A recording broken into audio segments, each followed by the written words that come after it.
Hoy quiero proponerles algo diferente y animarlos a que acampen en alguno de sus viajes. Acampar puede parecer complicado. Terminas renunciando a varias comodidades, pero a cambio recibes la sabiduría y hospitalidad del lugar que te recibe.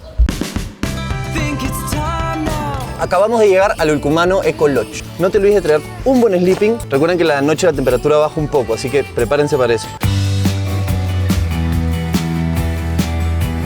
Tampoco hemos venido para quedarnos pegados a la carpa todo el día. Así que vamos a hacer una pequeña caminata porque quiero enseñarles la verdadera razón por la que he venido hasta aquí a acampar.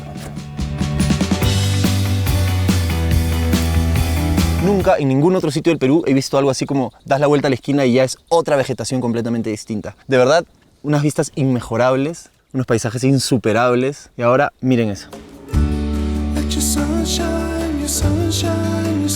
En este tipo de viajes uno descubre que no necesitas mucho para estar pleno.